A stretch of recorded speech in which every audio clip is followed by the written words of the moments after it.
एक व्यावहारिक असा निर्णय घेतलाय महाराष्ट्र नवनिर्माण सेनेने आणि मनसेचे नेते राजू पाटील यांनी सांगितलं की आम्ही विकासासाठी या पाठिंबा देतोय आणि विकासाच्यासाठी जेव्हा एखादा पक्ष पाठिंबा देतोय तर अशाच प्रकारचं राजकारण अपेक्षित आहे।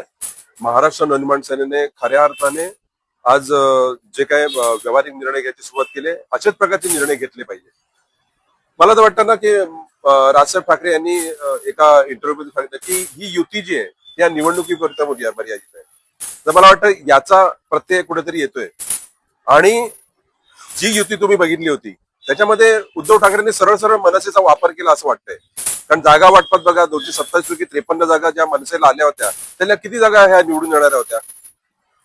2017ला महाराष्ट्र नवनिर्माण सेनेच्या अगदी वाईट काळातही 7 नगरसेवक निवडून आले होते, पण यावेळेला ठाकरे ब्रँड किंवा मराठी माणसावरती आलेले संकट असा सगळा हा प्रचार होऊन सुद्धा शिवसेनेच्या 65 जागा निवडून आल्या तर मनसेच्या फक्त 6 जागा निवडून आल्या।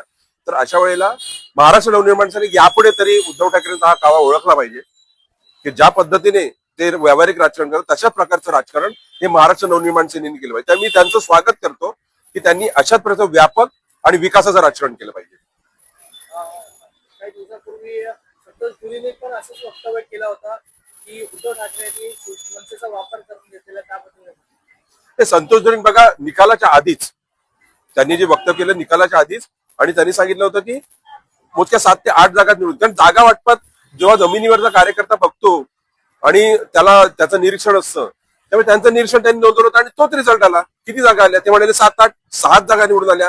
तर मला वाटतं ज्या जागा निवडून येणाऱ्या होत्या त्या सगळ्या शिवसेना उभाटाने घेतल्या आणि ज्या जागा निवडून येणार नव्हत्या अशा प्रकारच्या जागा मनसेला दिल्या होत्या। त्यामुळे जे काही निर्णय जे काही निकाल आले ते तुम्ही बघताय, त्यामुळे नुकसान कोणाचं झालं? महाराष्ट्र नवनिर्माण सेनेचं झालं। त्यामुळे त्यांनी जो निर्णय घेतला त्यांचं आम्ही स्वागत करतो। आज त्यांनी आम्हाला कल्याण डोंबिवलीला जसा पाठिंबा दिला त्यांना सगळीकडे जर तसाच पाठिंब्यात आले आणि विकासाचं राजकारण केलं तर महाराष्ट्र नवनिर्माण सेनेला चांगलेच दिवस येतील असं मला वाटतं। काय वाटतं मुंबईत देखील त्यांचा पाठिंबा मिळू शकेल? बघा मी म्हटलं ना की स्थानिक स्वराज्य संस्थेमध्ये अनेक ठिकाणी ज्या पद्धतीचं राजकारण चाललंय, अगदी चंद्रपूरमध्ये बघताय तुम्ही काय चाललंय, संभाजीनगरमध्ये बघताय काय चाललंय, अशा वेळेला जर मनसेने पाठिंबा दिला तर आश्चर्य वाटण्याचं काय कारण नाही त्याच्यामध्ये। विकासाच्या राजकारणात जर सहभागी व्हायचं असेल, सत्तेत सहभागी व्हायचं असेल, शेवटी कार्यकर्त्यांना आणि त्या पदाधिकाऱ्यांना पण न्याय द्यायचा असतो। अशा वेळेला मला वाटतं याच्या पुढे असाच व्यापक आणि विकासाचे निर्णय महाराष्ट्र नवनिर्माण सेनेतर्फे घेतले जावेत असं मला वाटतं। काय वाटतं येणाऱ्या काळामध्ये युती टिकून राहिली दोन्ही भावांची तर ह्याचा फायदा होईल का मनसेला?